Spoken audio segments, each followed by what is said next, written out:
지금 전 세계 산유국들 사이에서 난리가 났습니다.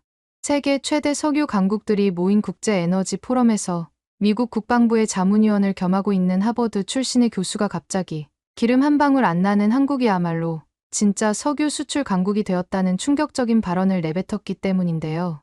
해당 교수의 발언 직후 중국과 사우디의 대표단은 기름도 안 나는 주제에 어떻게 한국이 석유 수출 강국이 될 수 있냐며 코웃음을 쳤다고 합니다. 하지만 이내 한국 대표단이 조용히 내민 결정적 증거 하나에 한국을 조롱하던 이들의 얼굴은 순식간에 창백해지고 말았다는데요. 이뿐만 아니라 하버드 교수까지 나서서 미국에서도 한국을 따라가기 위해 서둘러 한국의 시스템을 도입 중이라는 설명을 덧붙이자 급기야 중국 대표는 얼굴이 시뻘개진 채로 자리를 박차고 나갔다고 합니다. 그렇다면 석유 한 방울 안 나는 한국이 어떻게 석유 수출 강국이 될 수 있었던 건지, 그리고 중국과 사우디 대표단을 입다물게 만들었던 결정적인 증거의 정체는 대체 뭐였는지 함께 알아보러 가실까요? 이야기를 시작하기 전에 구독과 좋아요는 눌러주셨나요? 늘 응원해주셔서 감사합니다. 안녕하세요. 저는 하버드 에너지 안보연구소장 로버트 카터입니다. 20년 넘게 동아시아 에너지 정책을 연구하고 미 국방부 자문위원으로 활동해왔습니다. 처음 제 전공은 단순히 석유 경제였지만 중동 정세가 불안정해지면서 자연스럽게 에너지 안보 분야로 관심이 옮겨갔습니다. 특히 아시아 국가들이 자원 부족에도 불구하고 어떻게 에너지 주권을 확보하는지 연구해왔는데 그 중에서도 한국의 사례는 항상 특별하더군요. 한 방울의 석유도 나지 않는 나라가 세계적인 정제 강국으로 성장한 역설적 성공 스토리니까요. 이런 저는 한국이 어떻게 에너지 강국으로 발돋움할 수 있었는지 증명해내고 싶었고, 우연히 사우디아라비아의 리야드에서 열린 국제 에너지 포럼에 참석하게 되었는데요. 당시 리야드 포럼에서는 위기 시대의 석유 인프라 전략이라는 주제로 세션을 진행하더군요. 이 세션에서 특히 인상 깊은 일들을 겪게 되어 여러분께 말씀드리려 합니다. 행사 며칠 전, 저는 워싱턴의 사무실에서 흥미로운 전화를 받았습니다. 국무부의 동아시아 담당관이었죠. 카터 교수님, 리야드 포럼이 단순한 학술 행사가 아니란 점 알고 계시겠죠? 중국이 전략적 측면에서 접근하고 있어요. 우리의 아시아 동맹국들에 대한 지원을 보여줄 때입니다. 그의 말에 저는 이번 포럼이 단순한 발표 이상의 의미를 가진다는 것을 깨달았습니다. 실제로 이 자리는 미국의 아시아 에너지 동맹 전략과 중국의 1대1로 에너지 전략이 충돌하는 접점이었던 것입니다. 마이크를 손에 쥔 진행자가 목소리를 가다듬으며 사회를 시작했습니다. 회의장 조명이 한층 밝아지면서 주변에 소음이 잦아들었습니다. 사회자는 세션을 시작하며 흥미로운 발언을 했습니다. 오늘 우리는 특별히 비산유국 중 유일하게 정제 강국으로 떠오른 한국의 사례에 주목하고자 합니다. 전통적으로 석유 산업은 원유 생산국들의 전유물로 여겨져 왔지만 한국은 이 통념을 완전히 깨버렸습니다. 석유를 한 방울도 생산하지 않으면서도 세계 5위의 정제 능력을 갖춘 이 특별한 사례를 통해 우리는 미래 에너지 인프라의 방향성을 논의해 보겠습니다. 순간 회의장 분위기가 미묘하게 변했습니다. 중국 측 대표인 류웨이 박사의 입가에 희미한 비웃음이 스쳤고 사우디 대표 파이살 알쿠라이시의 눈빛이 차갑게 빛났습니다. 류웨이는 비웃듯 자료를 넘기며 옆 사람에게 작게 속삭였고 그 말을 들은 동료가 살짝 웃음을 참는 모습이 보였습니다. 파이살은 불쾌함을 감추지 않고 손가락으로 테이블을 툭툭 치며 참을성 없는 태도를 보였습니다. 현장 카메라가 우리 패널리스트들의 표정을 번갈아 포착하는 동안 저는 이 자리가 단순한 발표가 아닌 격렬한 논쟁의 장이 될 것을 직감했습니다. 제 왼쪽에 앉은 이진호 박사가 살짝 긴장한 듯 옷깃을 만지작거렸습니다. 그는 한국의 송유관 기술을 개발한 핵심 인물로 탁월한 기술력으로 국제적 명성을 얻은 과학자였습니다. 그러나 이런 국제 포럼에서의 발표 경험은 많지 않아 보였습니다. 저는 그에게 작게 속삭였습니다. 걱정 마세요, 박사님. 우리 준비 잘했잖아요. 그는 고개를 끄덕이며 미소 지었지만 여전히 손에 땀이 배어나오는 걸 볼 수 있었습니다. 제가 먼저 개회사를 맡게 되었습니다. 단상에 올라 목을 가다듬고 발표를 시작했죠. 400명 가까운 청중들의 시선이 저에게 쏠리자 순간적으로 입안이 바짝 말랐습니다. 그러나 이내 심호흡을 하고 태연함을 가장했습니다. 안녕하십니까, 여러분. 하버드 에너지안보연구소의 로버트 카터입니다. 오늘 이렇게 권위 있는 포럼에서 발표하게 되어 영광입니다. 저는 서서히 본론으로 들어갔습니다. 비산유국이 어떻게 에너지 안보와 경쟁력을 동시에 확보할 수 있는지 한국은 미국의 동맹국으로서 중요한 사례를 보여주고 있습니다. 지정학적 불안정성이 심화되는 상황에서 원유 생산에만 의존하는 전통적 모델은 더 이상 유일한 길이 아닙니다. 한국의 사례는 기술혁신과 전략적 인프라 구축을 통해 새로운 에너지, 안보 패러다임을 만들어낼 수 있음을 보여줍니다. 제 발언이 끝나자마자 중국과 사우디 대표의 표정이 굳어지는 것이 보였습니다. 특히 리웨이 박사는 손에 든 펜을 탁자에 세게 내려놓으며 불편한 기색을 숨기지 않았습니다. 그의 날카로운 눈빛이 저를 향했고 입술이 일순간 일그러지는 것을 볼 수 있었습니다. 제 발언이 그들의 자존심을 건드린 것이 분명했습니다. 오랫동안 원유 생산과 규모로 세계 에너지 시장을 지배해온 국가들에게 저희 발언은 그들의 패러다임 자체에 대한 도전이었으니까요. 청중들 사이에서도 동요가 일어났습니다. 일부 유럽과 아프리카 대표들은 관심 있게 메모를 하기 시작했고 다른 아시아 국가 대표들은 서로 눈빛을 교환하며 고개를 끄덕였습니다. 반면 중동 국가들의 대표단은 미세하게 얼굴을 찌푸리며 불편한 기색을 감추지 않았습니다. 단 몇 분 만에 회의장이 미묘한 긴장감으로 가득 차게 되었습니다. 다음 발표자로 이진호 박사가 단상에 올랐습니다. 그는 송유관 공사 기술이사이자 서울대 화학공학 교수로 한국의 디지털 송유관 관리 시스템 폴리스의 개발자로 소개되었습니다. 그의 이력이 소개될 때마다 청중들 사이에서 작은 탄성이 흘러나왔습니다. 그는 지난 10년간 무려 17개의 국제 특허를 등록했고 석유 인프라 안전 분야에서는 세계적 권위자로 인정받는 인물이었습니다. 이 박사는 태블릿을 꺼내며 저는 오늘 데이터를 기반으로 발표하겠습니다라고 말했습니다. 그는 자신의 태블릿을 메인 디스플레이에 연결하고 정교하게 설계된 발표 자료를 보여주기 시작했습니다. 화면에는 한국의 석유 인프라 현황을 보여주는 3D 그래픽과 실시간 데이터가 표시되었습니다. 그 순간 중국 대표 리웨이가 비웃듯 고개를 절레절레 흔드는 모습이 눈에 들어왔습니다. 그는 옆자리 동료에게 작은 목소리로 뭔가를 속삭였고 그 말을 들은 동료가 살짝 웃음을 참는 모습이 보였습니다. 이진호 박사의 발표가 시작되기도 전에 무시하는 태도가 역력했죠. 저는 그 순간 속으로 분노를 느꼈지만 표정 관리를 하며 이진호 박사의 발표에 집중했습니다. 이진호 박사는 차분한 목소리로 한국의 석유, 인프라에 대해 설명하기 시작했습니다. 한국은 원유 생산이 전혀 없음에도 불구하고 하루 336만 배럴의 정제 능력을 갖추고 있습니다. 이는 세계 5위 규모로 상위 10개국 중 유일한 비산유국입니다. 저희는 이것을 자원 없는 기술 중심 모델이라고 부릅니다. 이진호 박사의 발표는 약 15분간 이어졌습니다. 그는 한국의 석유 정제 기술, 고도화된 송유관 시스템, 안전관리 체계, 그리고 탄소 저감 노력까지 다양한 측면에서 한국의 성과를 데이터로 보여주었습니다. 그의 발표는 객관적이고 기술적이었지만 그 내용 자체가 한국의 성취를 단적으로 보여주는 것이었습니다. 이진호 박사의 발표가 끝나자마자 중국 측 대표 리웨이 박사가 자리에서 벌떡 일어났습니다. 그는 발언권을 기다리지도 않고 바로 목소리를 높였습니다. 중국 석유 천연가스 공사인 CNPC 수석 전략가로 소개된 그는 키가 크고 위압적인 목소리로 말문을 열었습니다. 소국의 작은 성공이 아닌 대국의 에너지 전략이 중요합니다. 그의 말에 청중 사이에서 웅성거림이 일었습니다. 리웨이 박사는 화면을 가리키며 계속했습니다. 이것을 보십시오. 중국의 27,000km 송유관 네트워크는 한국의 1116km를 압도합니다. 우리는 중앙아시아에서 상하이까지, 러시아에서 광저우까지 세계에서 가장 광범위한 육상 에너지 네트워크를 구축했습니다. 몇 개 도시를 연결하는 파이프라인과 대륙을 가로지르는 에너지 네트워크는 근본적으로 다른 차원의 문제입니다. 그는 프레젠테이션 화면을 자신의 자료로 전환해 거대한 중국 에너지 인프라 지도를 보여주었습니다.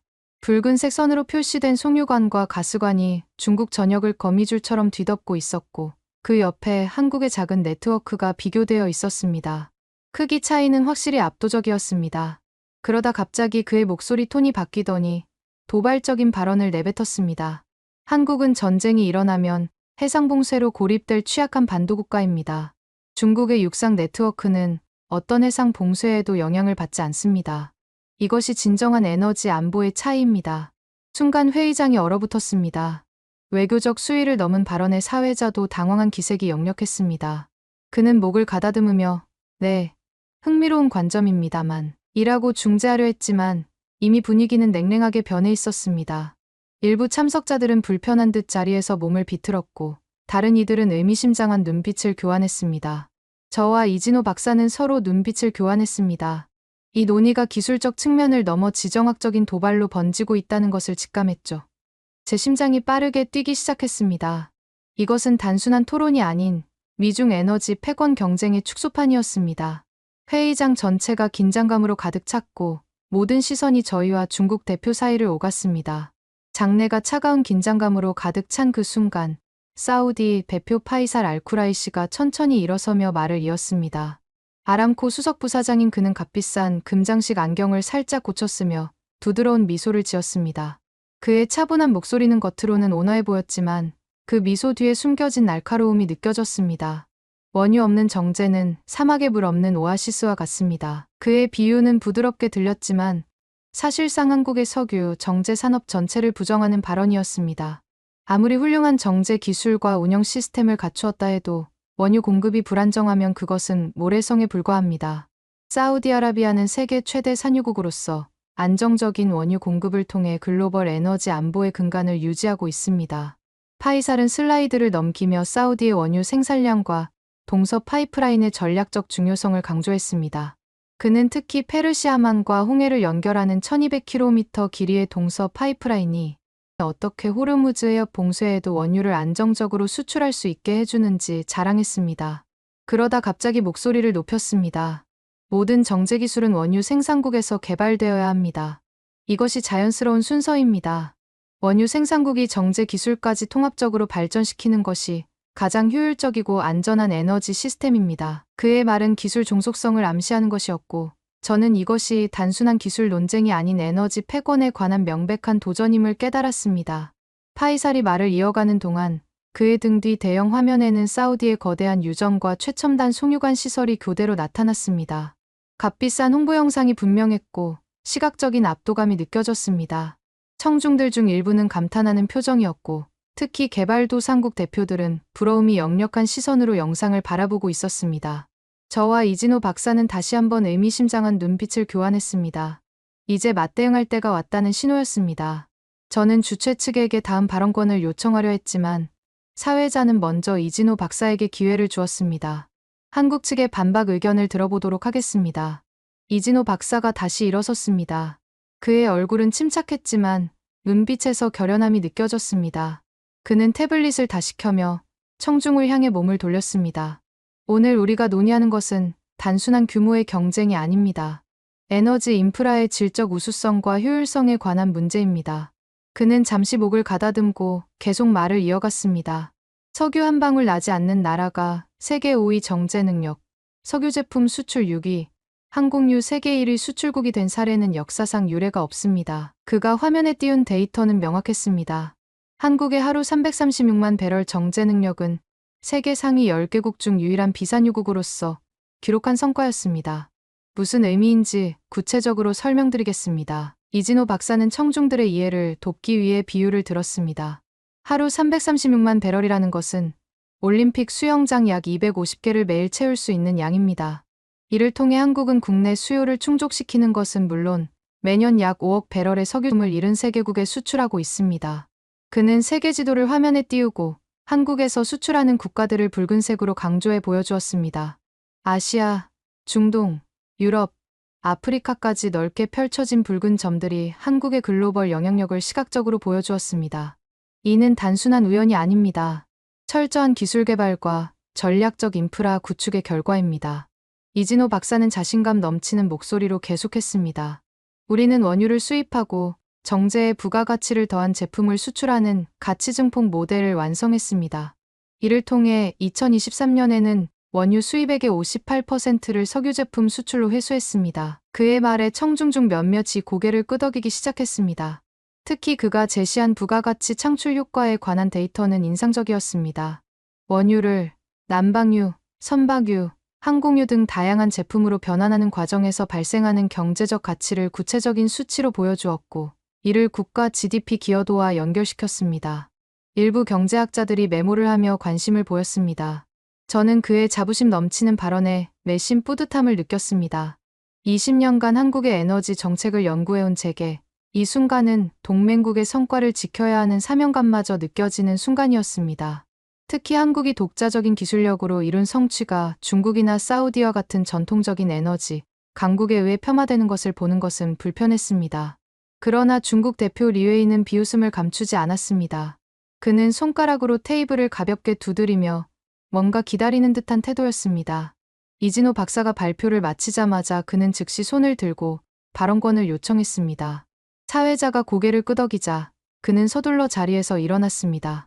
중국의 정제 능력 1850만 배럴일은 한국의 5배 이상입니다. 그는 숫자를 강조하며 말했습니다.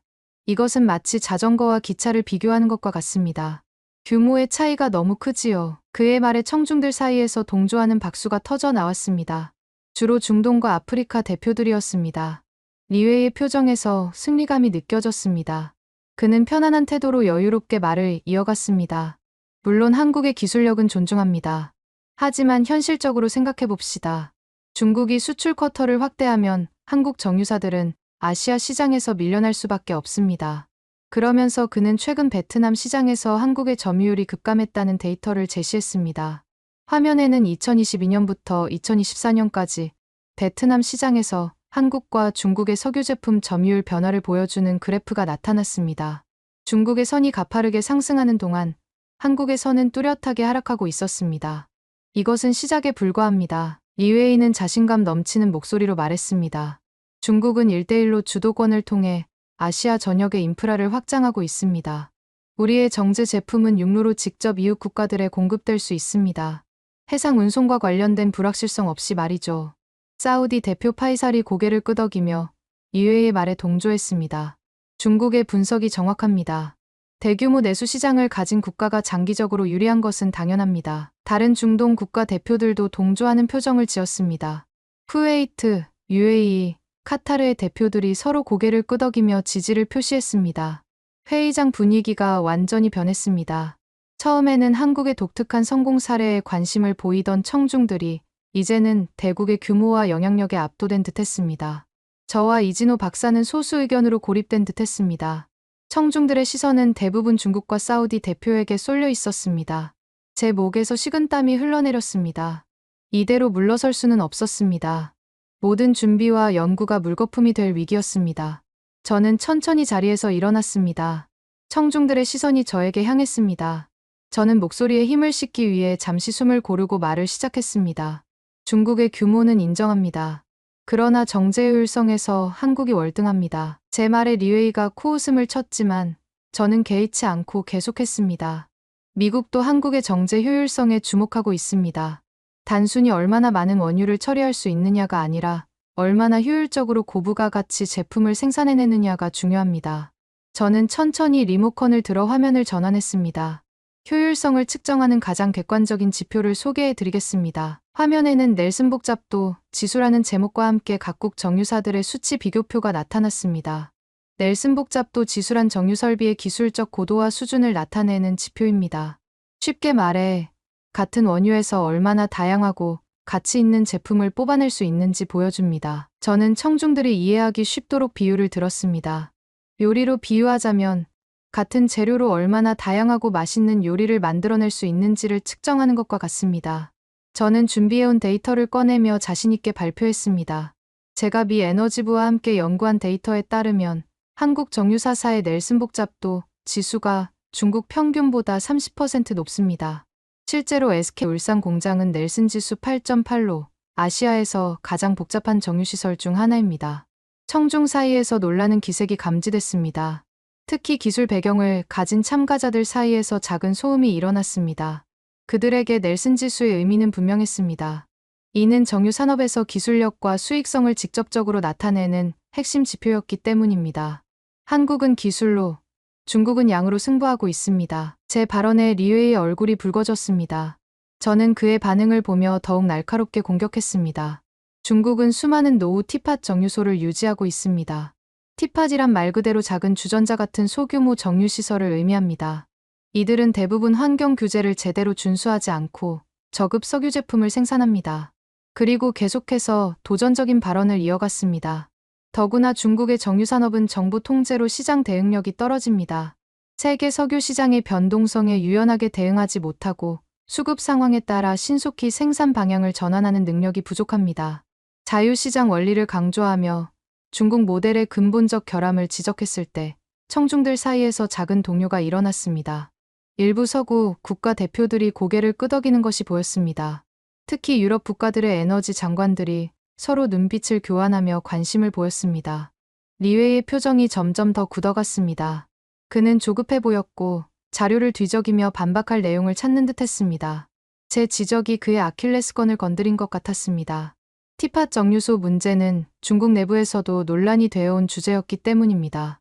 그러나 사우디 대표 파이살은 여유로운 미소를 지으며 맞받아쳤습니다. 그는 천천히 자리에서 일어나 우아한 몸짓으로 청중들에게 인사했습니다. 로버트 교수님의 기술적 분석은 매우 흥미롭습니다. 하지만 한 가지 근본적인 사실을 간과하고 계십니다.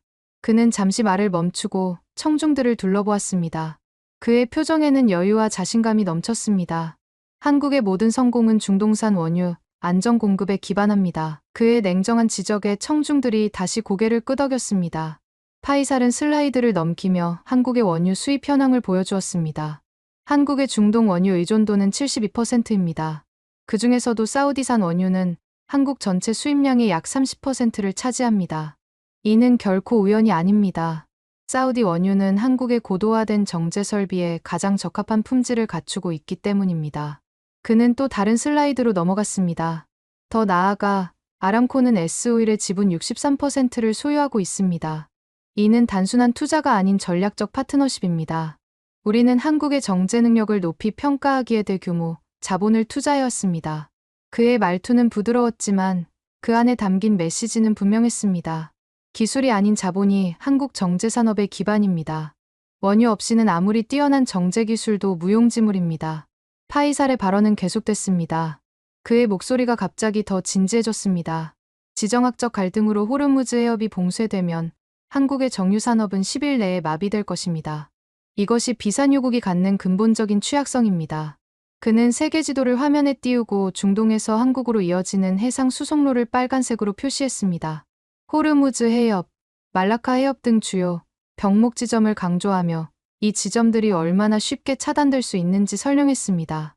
그의 충격적 시나리오에 여러 참가자들이 우려 섞인 표정으로 이진호 박사를 바라봤습니다. 실제로 이러한 취약점은 한국 에너지 안보의 아킬레스건이었습니다. 제 심장이 다시 빠르게 뛰기 시작했습니다. 우리가 준비한 모든 자료와 논리가 한순간에 무너질 위기에 처했습니다. 회의장은 갑자기 무거운 침묵에 휩싸였습니다. 모든 이들의 시선이 이진호 박사에게 쏠렸습니다. 그는 어떻게 이 강력한 반박에 대응할 것인가? 한국의 원유 의존성은 부정할 수 없는 사실이었고 호르무즈 해협 봉쇄 시나리오는 한국 에너지 안보 전문가들 사이에서도 항상 최악의 시나리오로 꼽혀왔습니다. 분위기가 급속도로 우리에게 불리하게 돌아가는 순간이었습니다. 청중들 사이에서는 중동 국가 대표들이 서로 미소를 주고받았고 중국 대표 리웨이는 다시 자신감을 되찾은 듯 했습니다. 사회자는 침묵을 깨고 다음 발언자는 이라고 말을 꺼내려 했습니다. 그때 이진호 박사가 침착하게 일어섰습니다. 그의 얼굴에는 미소가 있었지만 그 뒤에 강한 의지가 엿보였습니다. 그는 잠시 물을 마시고 말을 시작했습니다. 파이살 부사장님의 지적은 매우 날카롭습니다. 저희도 그러한 취약성을 인정합니다. 사실 이것이 바로 한국이 지난 30년간 에너지 안보에 총력을 기울여온 이유입니다. 그는 태블릿을 조작하여 새로운 데이터를 화면에 띄웠습니다. 2023년 한국의 석유 제품 수출량은 4억 9,367만 배럴로 역대 최고치를 기록했습니다. 이는 약 800억 달러에 해당하는 규모입니다. 그가 제시한 최신 데이터에 청중들이 다시 주목했습니다. 더 중요한 것은 이를 통해 우리가 수입한 원유 비용의 58%를 회수했다는 점입니다. 즉, 우리는 원유에 대한 의존도를 실질적으로 낮추고 있는 것입니다. 그의 논리는 명확했습니다. 원유를 수입하지만 그것을 고부가 가치 제품으로 만들어 수출함으로써 의존도의 경제적 영향을 상쇄하고 있다는 것이었습니다. 이진호 박사는 계속해서 설명했습니다. 한국은 제품 구성을 고부가 가치 중심으로 최적화했습니다. 특히 경유는 국내 정유사 생산의 55%로 세계 최고 수준입니다. 이는 아시아 다른 국가들의 30에서 40%에 비해 월등히 높은 수치입니다. 그는 다른 국가들과의 비교 차트를 보여주었습니다. 한국의 경유 생산 비중이 중국, 일본, 심지어 미국보다도 높다는 것을 시각적으로 보여주었습니다. 경유는 해운, 건설, 농업 등 산업 전반의 필수적인 제품으로 가격 프리미엄이 가장 높은 석유 제품 중 하나입니다. 우리는 의도적으로 이 부문에 집중해왔습니다. 그의 발언은 산업계 전문가들의 관심을 끌었습니다. 일부는 메모를 하기 시작했고, 다른 이들은 동료들과 작은 목소리로 의견을 교환했습니다. 사우디의 주장에 대한 효과적인 반박이었습니다. 저도 이진호 박사의 발언을 뒷받침하기 위해 나섰습니다. 한국 정유사들이 해외 73개국에 수출하며 글로벌 네트워크를 구축한 것은 우연이 아니라 전략입니다. 저는 세계 지도를 다시 화면에 띄우고 한국산 석유 제품이 수출되는 국가들을 표시했습니다. 특히 주목할 점은 이 수출 국가들 중에는 원유 생산국도 포함되어 있다는 점입니다. 인도네시아, 멕시코, 아제르바이잔 같은 산유국들이 한국에서 정제된 석유를 수입합니다. 이는 한국의 정제 기술이 얼마나 우수한지를 보여주는 증거입니다. 그러나 청중들의 반응은 미온적이었습니다. 중동과 중국의 강력한 반박 이후 우리의 발언이 충분한 설득력을 갖지 못하는 듯했습니다. 사람들의 표정에는 여전히 의구심이 역력했고 일부는 관심을 잃은 듯 휴대폰을 확인하거나 자료를 넘기고 있었습니다. 한국의 기술적 성취를 설명하는 우리의 노력이 중국의 거대한 규모와 사우디의 원유 자원 앞에서 힘을 잃어가고 있었습니다. 저는 잠시 숨을 고르며 전략을 재정비할 필요를 느꼈습니다. 이대로는 패배할 수밖에 없었습니다. 뭔가 판도를 바꿀 접근법이 필요했습니다. 이때 이진호 박사가 태블릿을 들고 일어났습니다. 그의 눈빛에서 결연함이 느껴졌습니다. 그는 기존의 접근법을 바꾸어 새로운 주제로 전환했습니다. 이제 한국의 송유관 디지털 안전관리 시스템에 대해 말씀드리겠습니다. 이것이야말로 한국의 진정한 기술적 혁신입니다. 그는 화면에 복잡한 네트워크 지도와 실시간 데이터 흐름을 보여주는 그래픽을 띄웠습니다. 저희가 개발한 디폴리스는 단순한 모니터링 시스템이 아닙니다. 인공지능과 사물인터넷 기술을 결합한 통합 안전관리 플랫폼입니다. 이진호 박사는 자체 개발한 누출 감지 시스템, 비폴리스에 대해 열정적으로 설명하기 시작했습니다. 이 시스템은 배관 내 미세한 압력 유량 온도 비중 변화를 실시간으로 분석합니다.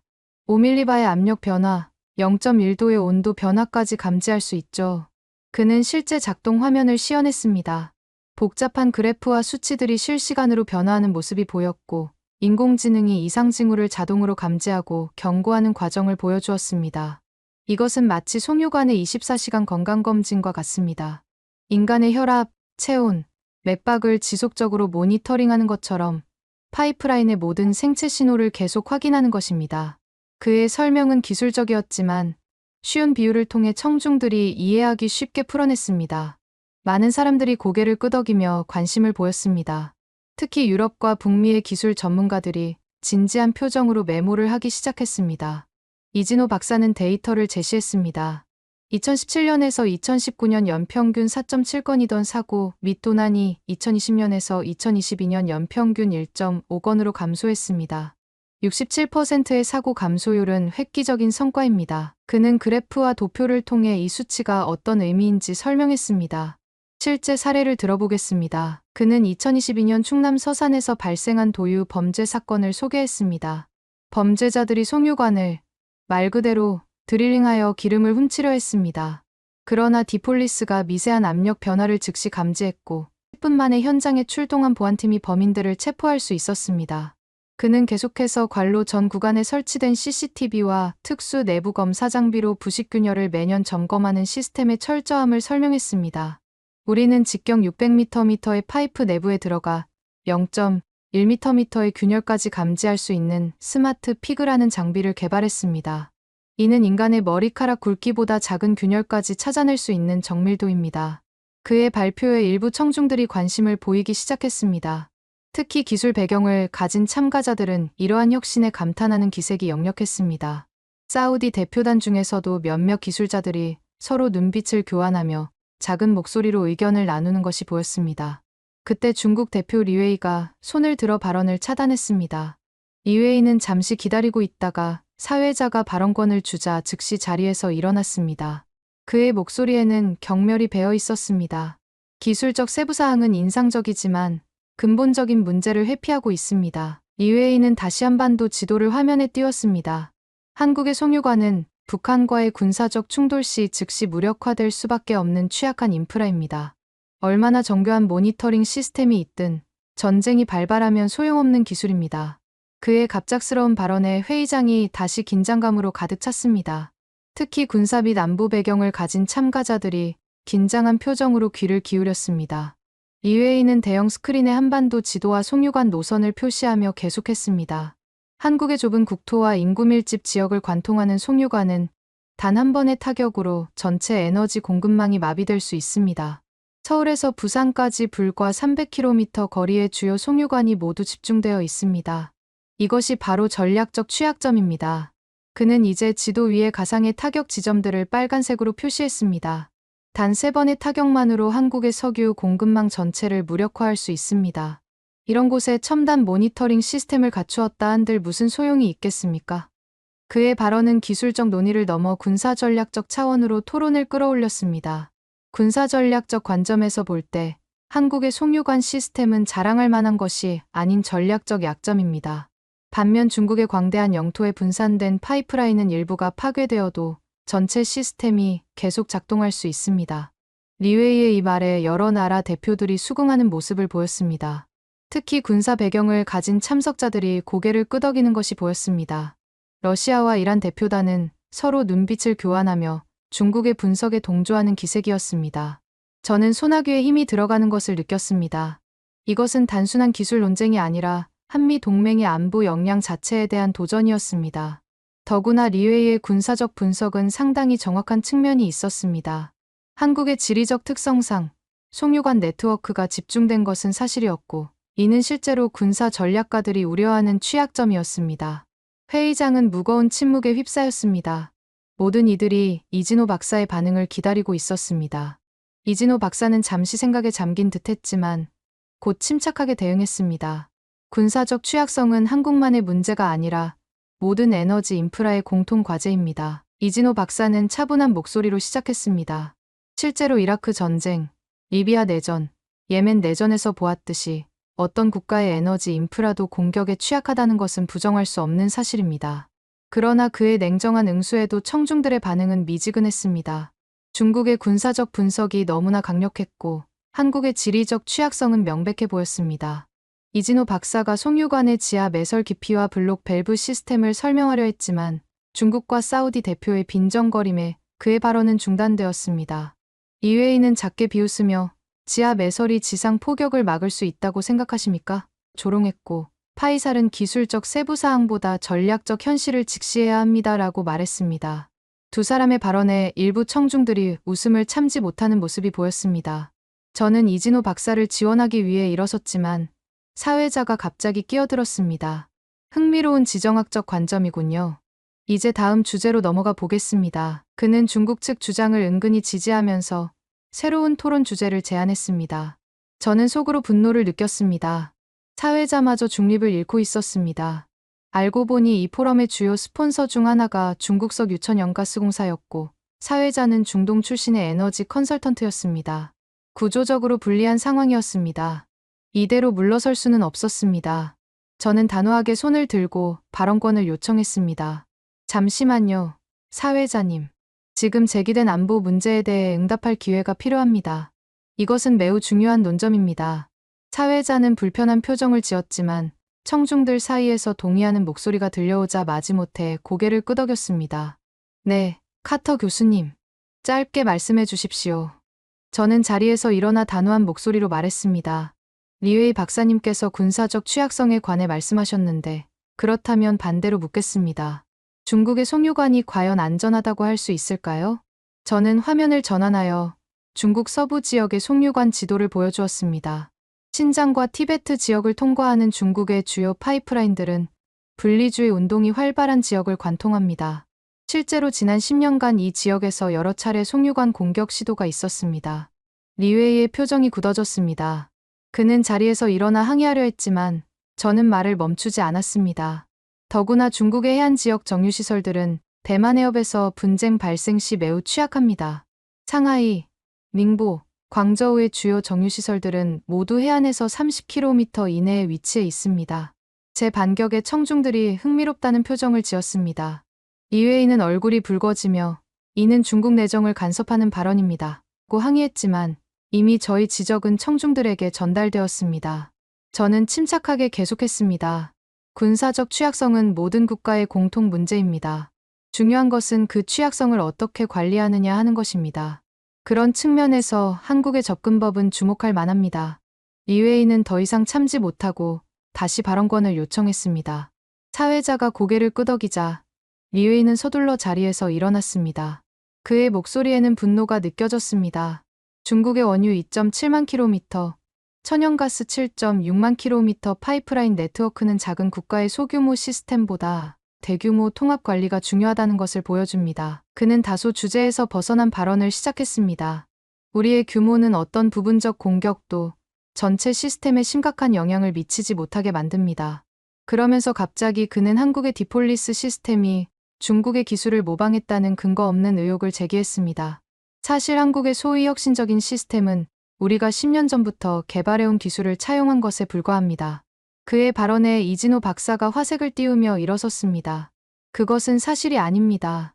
디폴리스 시스템의 모든 핵심 알고리즘은 한국에서 독자 개발한 것이며 17개의 국제 특허로 보호받고 있습니다. 그러나 리웨이는 이를 무시한 채 계속 말을 이어갔습니다. 중국은 이미 광섬유 센서, 드론, 위성을 활용한 종합 모니터링 체계를 구축 중입니다. 이는 훨씬 더 광범위하고 정교한 시스템으로 한국의 소규모 네트워크와는 비교할 수 없습니다. 사우디 대표 파이살도 거들었습니다. 저도 리웨이 박사의 의견에 동의합니다. 규모의 경제는 기술 개발에도 적용됩니다.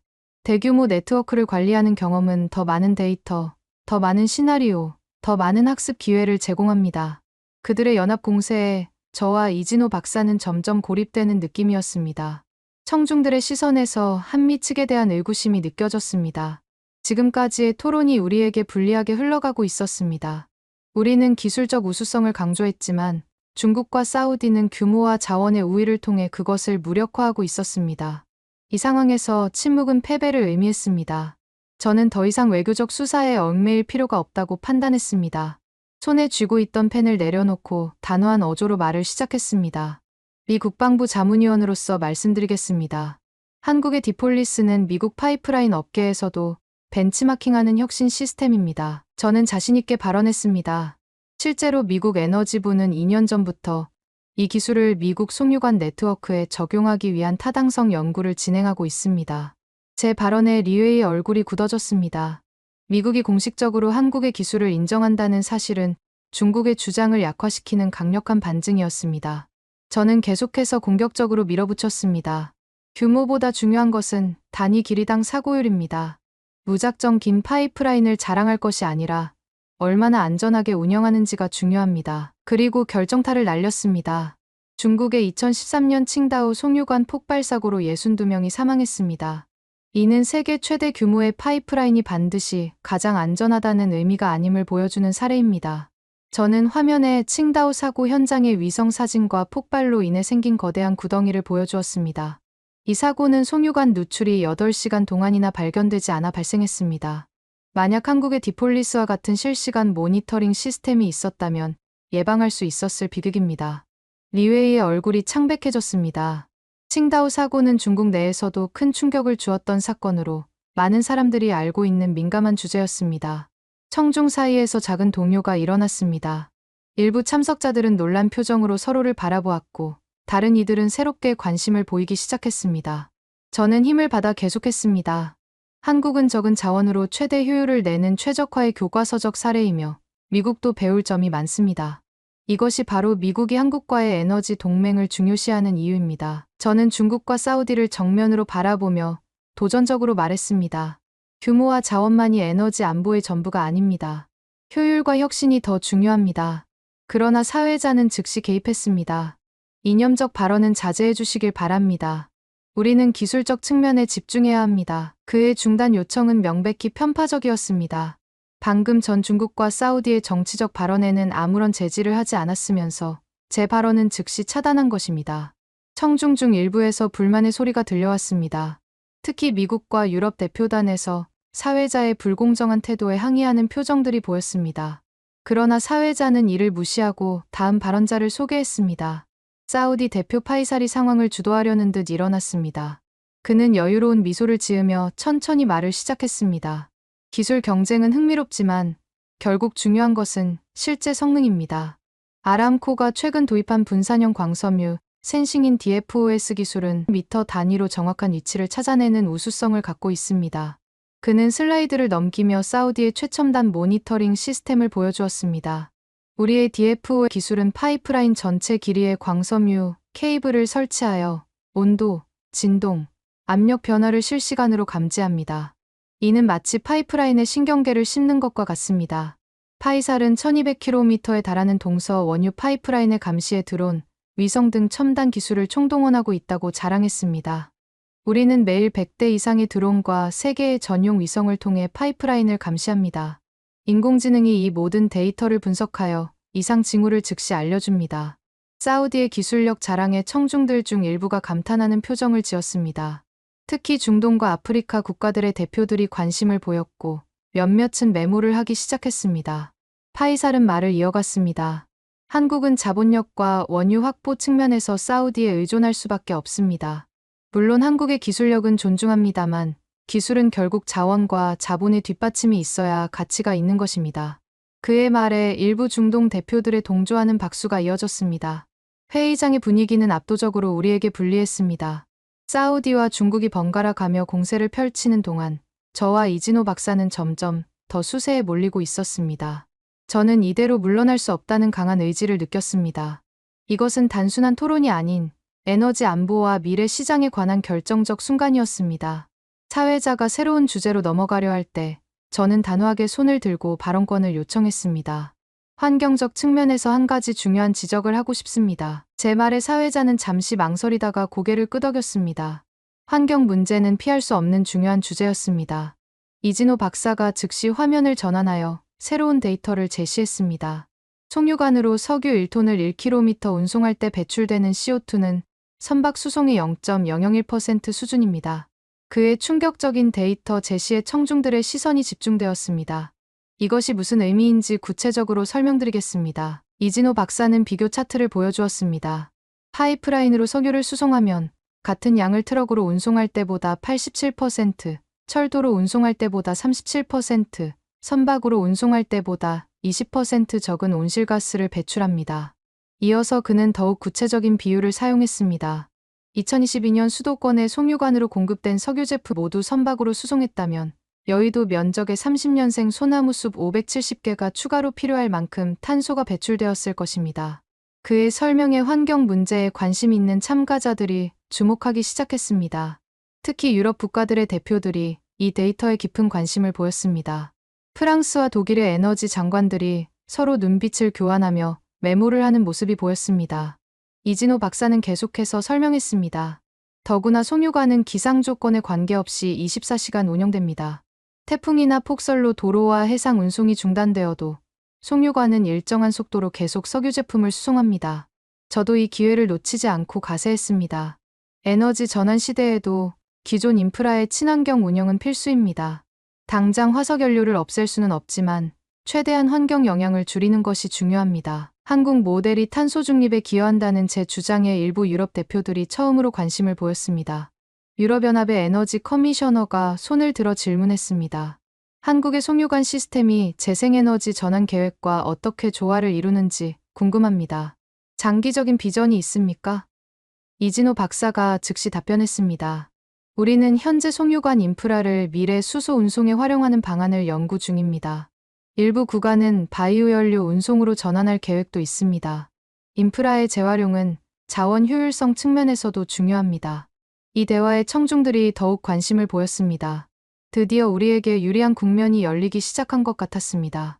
환경적 측면은 우리가 강조하지 않았던 한국 송유관 시스템의 또 다른 강점이었고, 이는 전통적인 석유 강국들이 간과하고 있던 부분이었습니다. 이 기세를 몰아 저는 미 국방부 연구를 인용하며 전시 에너지 안보에서 송유관의 역할을 강조했습니다. 현대전에서 승리의 첫 번째 조건은 연료 공급망 확보입니다. 실제로 제2차 세계대전에서 연합군의 승리에 결정적 역할을 한 것 중 하나가 안정적인 연료 공급이었습니다. 저는 화면을 전환하여 미 국방부의 분석 자료를 보여주었습니다. 지상 물류가 교란된 상황에서도 지하 송유관은 지속적인 연료 공급이 가능해 군사적 이점이 큽니다.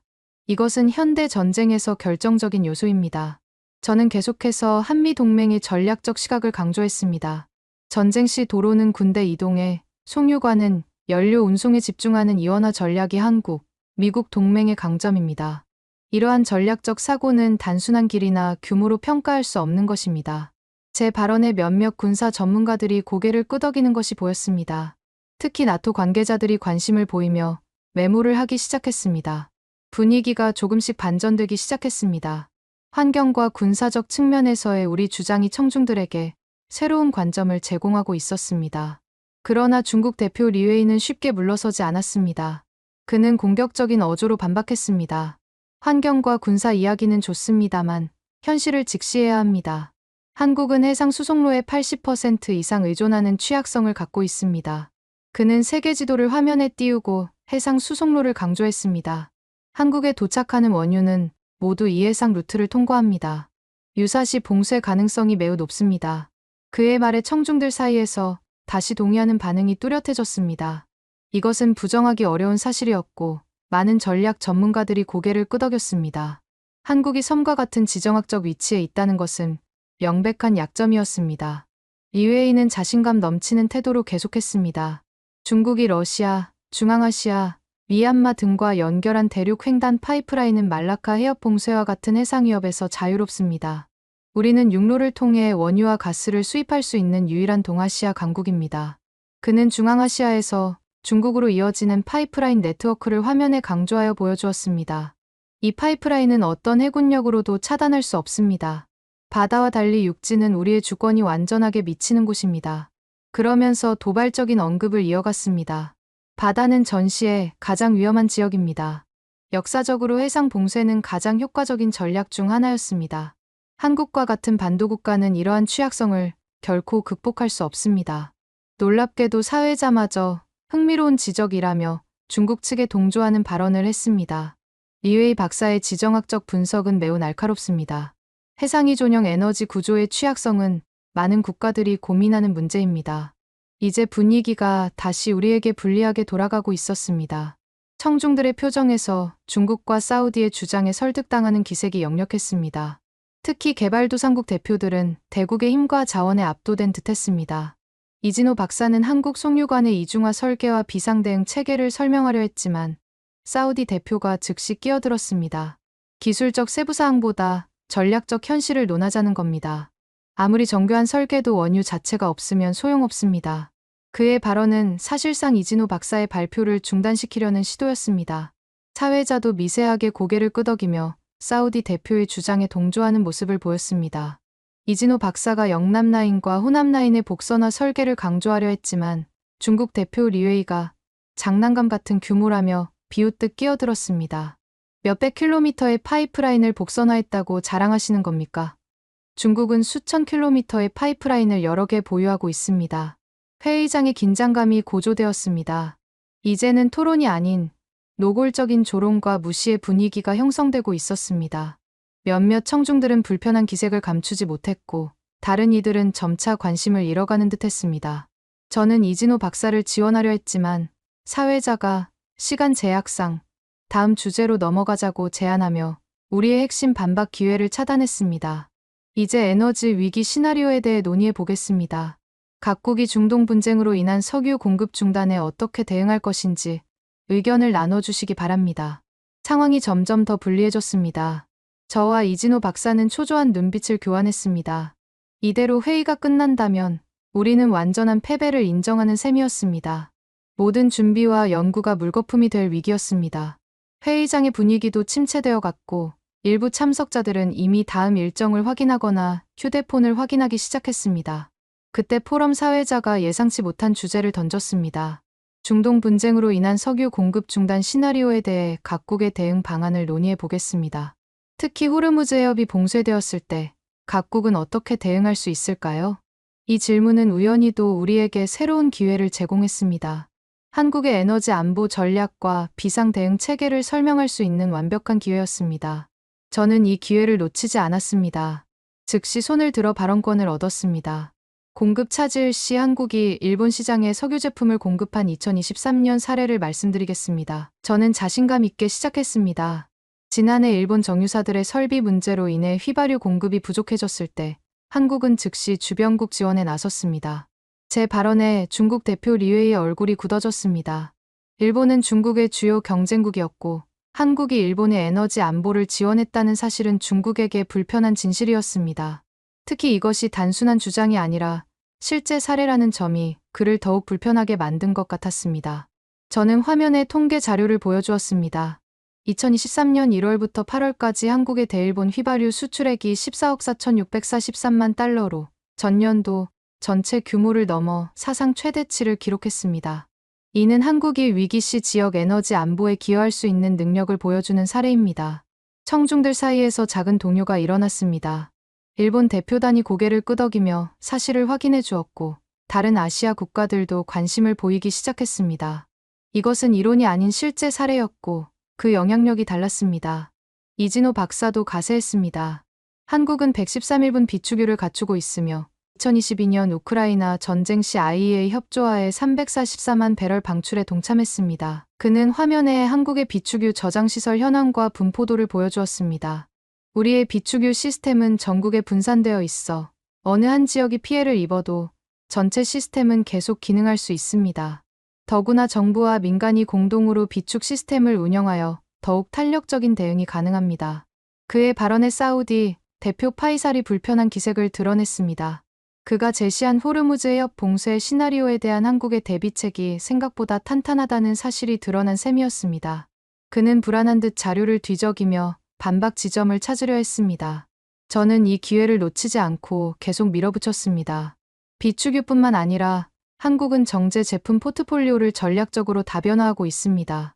휘발유, 경유, 항공유, 나프타 등 다양한 제품을 생산할 수 있는 유연성을 갖추고 있어 국제 시장 상황에 따라 생산 비중을 조절할 수 있습니다.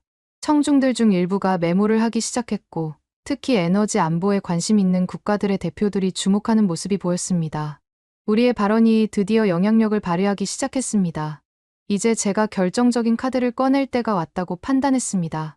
저는 차분하게 자리에서 일어나 준비해온 자료를 꺼냈습니다.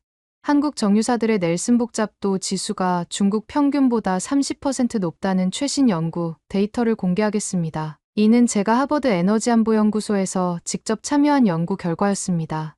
저는 청중들이 잘 이해할 수 있도록 넬슨 복잡도의 의미를 다시 한번 설명했습니다. 넬슨 복잡도 지수는 정유 설비가 얼마나 복잡하고 고도화되었는지를 보여주는 지표입니다. 쉽게 말해 똑같은 원유를 가지고 얼마나 많은 부가가치 제품을 만들어낼 수 있는지 측정합니다. 요리로 비유하자면 같은 재료로 얼마나 다양하고 고급스러운 요리를 만들 수 있는지를 나타내는 것과 같습니다. 화면에는 각국 정유사들의 넬슨 복잡도 지수를 비교한 차트가 나타났습니다. 한국의 정유사들이 상위권에 몰려 있었고 중국의 대다수 정유사들은 중하위권에 분포되어 있었습니다. 규모보다 효율이 중요합니다.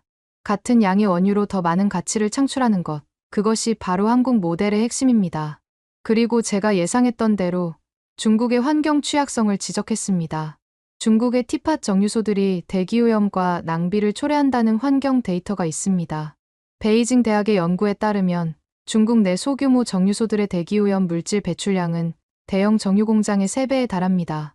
저는 화면에 중국 환경부의 자체 보고서 일부를 인용하여 보여주었습니다. 중국 환경보호부도 이 문제를 인식하고 있습니다. 그들의 보고서에 따르면 소규모 정유소들의 환경 기준 미달로 인해 연간 약 300만 톤의 추가 오염물질이 배출되고 있습니다. 그리고 결정적인 지적을 이어갔습니다. 이는 중국이 자국민의 건강을 희생시키며 얻은 규모입니다. 진정한 에너지 강국이라면 환경과 국민 건강도 함께 고려해야 하지 않을까요? 제 말이 끝나자마자 리웨이가 갑자기 자리에서 벌떡 일어났습니다. 그의 얼굴이 붉게 달아올랐고 손은 미세하게 떨리고 있었습니다. 서구학자의 편향된 시각입니다. 그가 소리쳤습니다. 미국이 중국을 견제하기 위해 한국을 이용하고 있습니다. 이것은 순수한 학술 토론이 아닌 정치적 공세입니다.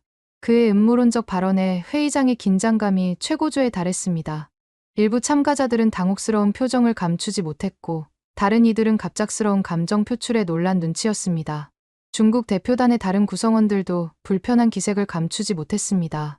리웨이의 감정적 발작은 오히려 그의 논리적 취약점을 드러냈습니다.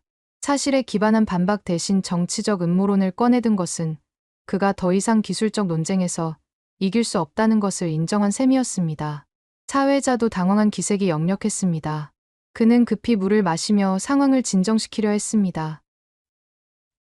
진정하시죠. 우리는 학술적 토론을 하고 있습니다. 사회자가 말했지만 이미 회의장의 분위기는 변해 있었습니다. 청중들은 이제 중국 대표를 의심의 눈초리로 바라보고 있었고 리웨이의 동료들조차 당혹스러운 표정이었습니다. 이 긴장된 순간 이진호 박사가 침착하게 발언을 이어갔습니다. 과학적 데이터를 바탕으로 토론을 계속하겠습니다. 한국 정유산업이 2022년 원유 수입액의 58%를 석유 제품 수출로 회수했습니다. 우리는 종속이 아닌 상호의존 관계입니다. 그는 화면에 무역 통계와 수지 개선 효과를 보여주었습니다. 석유 제품 수출은 한국의 주요 외화 획득원으로 2022년에는 무역 수지 개선에 630억 달러 이상 기여했습니다. 이것이 바로 기술력과 효율성의 실질적인 가치입니다. 그의 발언에 사우디 대표 파이살이 흥분하며 반박했습니다. 그렇다 해도 원유가 없다면 한국의 기술은 무용지물입니다. 그의 목소리가 평소보다 높아졌고 그의 손짓은 더욱 격렬해졌습니다. 사우디 아람코가 공급하는 원유가 없다면 한국의 정유산업은 단 10일 만에 멈춰 설 것입니다. 파이살의 감정적인 반응은 그 역시 압박을 느끼고 있음을 보여주었습니다. 저는 이 기회를 놓치지 않고 즉시 반문했습니다. 그렇다면 왜 아람코는 한국에 기술 투자를 하는 것입니까? 왜 S오일에 대규모 자본을 투입하고 있는 것입니까? 제 질문이 파이살을 궁지에 몰아넣었습니다. 그는 잠시 말을 더듬더니 갑자기 사우디도 한국의 기술이 필요합니다라고 실수로 인정했습니다. 그는 즉시 자신의 발언을 수정하려 했지만 이미 늦었습니다. 물론 우리는 상호협력을 중요시합니다만 그것은 어디까지나. 그 순간 청중들 사이에 동요가 일어났습니다. 저명한 에너지 분석가들이 놀란 표정으로 서로를 바라보았고 일부는 빠르게 메모를 하기 시작했습니다. 이것은 사우디의 고위 관리가 공식적으로 한국의 기술적 우위를 인정한 첫 순간이었습니다. 회의장 분위기가 확연히 바뀌기 시작했습니다. 우리 쪽으로 기울어지는 것이 느껴졌습니다. 중국과 사우디 대표는 당황한 기색이 역력했고 그들의 팀원들도 불안한 표정으로 서로를 바라보았습니다. 반면 한국과 미국 대표단은 자신감을 되찾은 듯했습니다. 저는 이 결정적 순간을 놓치지 않았습니다. 한국은 세계 유일의 비산유 정유 강국으로 자원과 기술의 상호의존이 미래 에너지 안보의 핵심입니다. 제 목소리에는 확신이 넘쳤고 청중들도 이에 반응했습니다. 우리가 지향하는 것은 일방적 의존이나 지배가 아닌 상호 보완적인 글로벌 에너지 생태계입니다.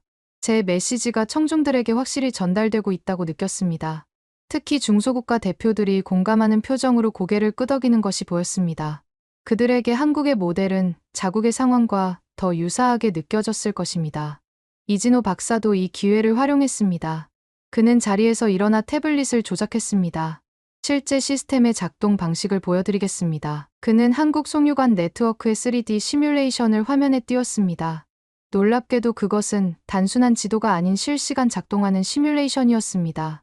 화면에는 울산, 여수, 대산에서 출발하는 송유관과 각 분기점, 저장소, 밸브 시스템이 상세하게 표시되어 있었고 실제 석유 제품이 흐르는 것처럼 애니메이션으로 보여졌습니다. 이것은 전시 상황에서도 70% 이상의 기능 유지가 가능한 이중화 설계입니다.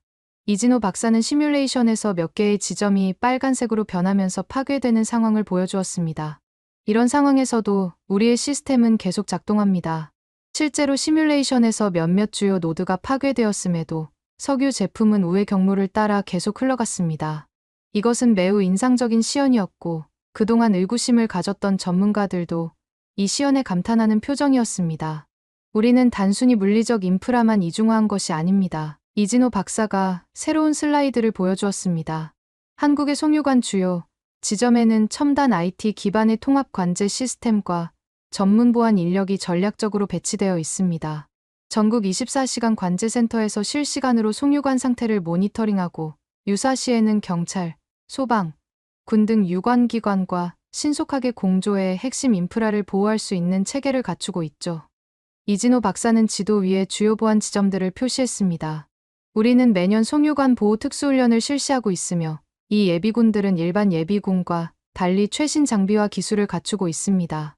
특히 주요 밸브 스테이션과 분기점에는 24시간 경계 태세를 유지하고 있으며 유사시 30분 내에 전국 각지의 중요 시설을 방어할 수 있는 체계를 갖추고 있습니다. 이진호 박사는 계속해서 설명했습니다. 우리는 매년 송유관 보호를 위한 민관군 합동 훈련을 실시하고 있습니다. 특히 주요 밸브 스테이션과 분기점에는 숙련된 보안요원과 첨단 감시 장비가 배치되어 비상 상황 발생 시 신속하게 대응할 수 있습니다. 전시나 국가 비상사태에는 예비군 등 군 인력이 동원되어 중요 시설 방호를 강화하는 체계도 마련되어 있습니다. 그는 또한 전쟁 시 군사 연료 공급 계획도 간략히 언급했습니다. 우리는 미군과 합동으로 비상 연료 공급 훈련을 정기적으로 실시하고 있으며 이 시스템은 한미연합방위의 핵심 인프라로 인정받고 있습니다. 저는 결정타를 날릴 때가 왔다고 판단했습니다.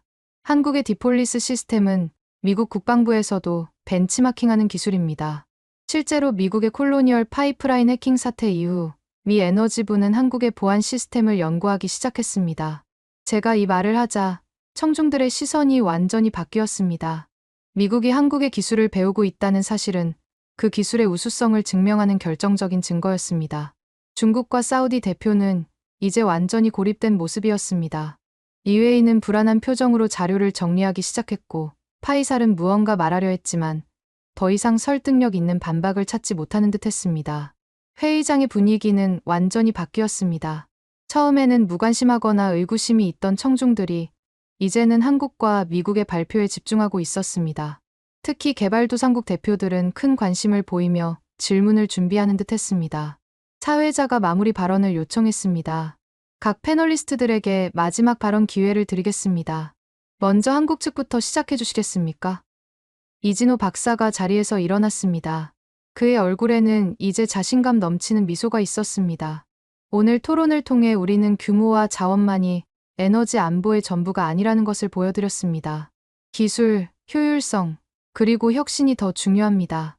그는 잠시 중국과 사우디 대표를 바라본 후 놀랍게도 화해의 손길을 내밀었습니다. 한국의 송유관 시스템이 다른 나라들과 협력할 준비가 되어 있습니다.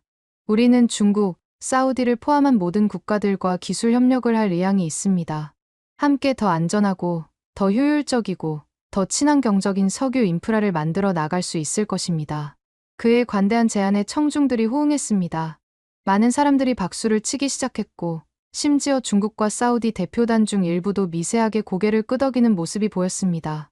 이진호 박사의 품격 있는 마무리는 승리를 더욱 빛나게 만들었습니다. 마지막으로 제가 일어났습니다. 날카로운 시선으로 리웨이와 파이사를 번갈아 바라보며 말했습니다. 오늘 우리는 두 가지 상반된 에너지 패러다임을 보았습니다. 하나는 규모와 자원에 의존하는 구시대적 모델이고 다른 하나는 기술과 효율을 중시하는 미래지향적 모델입니다. 저는 잠시 말을 멈추고 회의장을 둘러보았습니다. 모든 눈이 저에게 고정되어 있었습니다. 중국이 수출 전쟁을 선포했지만 이미 한국 제품이 73개국에 수출되는 동안 중국산은 품질 문제로 반품되고 있습니다. 이것이 사실입니다. 이 말에 리웨이는 더욱 불편한 표정을 지었지만 더 이상 반박하지 않았습니다. 저는 이어서 결정타를 날렸습니다. 사우디가 자원 우위를 자랑하지만 결국 정제기술 확보를 위해 한국에 투자하는 아이러니가 있습니다. 오늘 파이살 부사장께서도 인정하셨듯이 사우디도 한국의 기술이 필요합니다. 파이살은 제 말을 듣고 표정이 굳어졌습니다. 그의 실수가 이렇게 되돌아올 줄은 예상하지 못했을 것입니다. 저는 마지막으로 통합적인 메시지를 전달했습니다. 진정한 에너지 안보는 단일 국가의 독점적 지위가 아닌 상호 보완적인 글로벌 네트워크에서 비롯됩니다.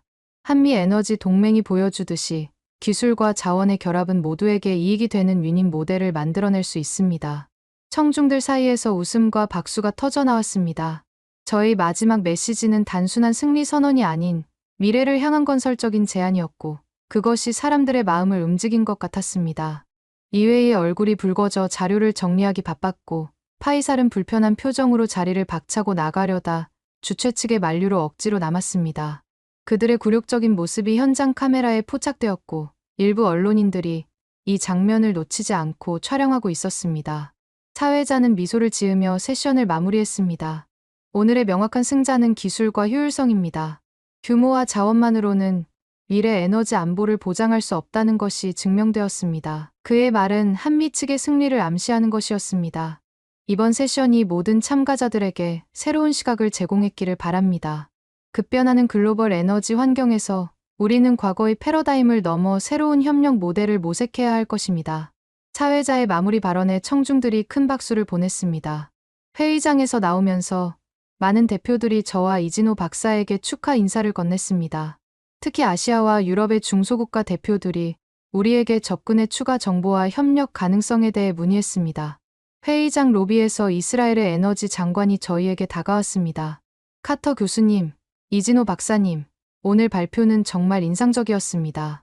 특히 한국의 디지털 송유관 관리 시스템은 우리 같은 나라에 큰 시사점을 줍니다. 그의 진지한 눈빛이 인상적이었습니다. 한국이 앞으로 어떤 혁신을 더 보여줄지 기대됩니다. 특히 중동의 정세가 불안정해지는 상황에서 한국의 기술력은 모든 비산유국에게 희망이 되고 있습니다. 그의 말에 이진호 박사가 자신감 있게 대답했습니다. 감사합니다. 사실 한국은 이미 다음 단계를 준비하고 있습니다. 디폴리스 3.0 버전은 인공지능과 양자암호 기술을 접목해 사이버 보안을 한층 강화할 예정이며 탄소 중립을 위한 수소 운송 파이프라인으로의 전환 연구도 활발히 진행 중입니다. 그의 말에 주변에 모여든 여러 국가 대표들이 깊은 관심을 보였습니다. 저 역시 미소를 지으며 덧붙였습니다. 한국은 에너지 인프라 분야에서 지속적으로 혁신을 이어갈 것이고 미국은 이런 한국의 기술 발전에 든든한 파트너가 될 것입니다. 우리가 오늘 목격한 것은 한국 에너지 기술의 현재일 뿐, 그 미래는 더욱 밝다고 확신합니다. 여러분들이 생각하시는 한국에 있는 석유보다 귀한 자원은 어떤 건가요? 오늘의 사연은 어떠셨나요? 오늘의 사연이 마음에 드셨다면 좋아요만 한번 눌러주세요. 1초밖에 안 걸리지만 좋아요를 한번 눌러주시면 더 좋은 사연을 소개해드리는데 큰 힘이 된답니다. 긴 영상 시청해주셔서 감사합니다. 오늘도 행복한 하루 보내세요.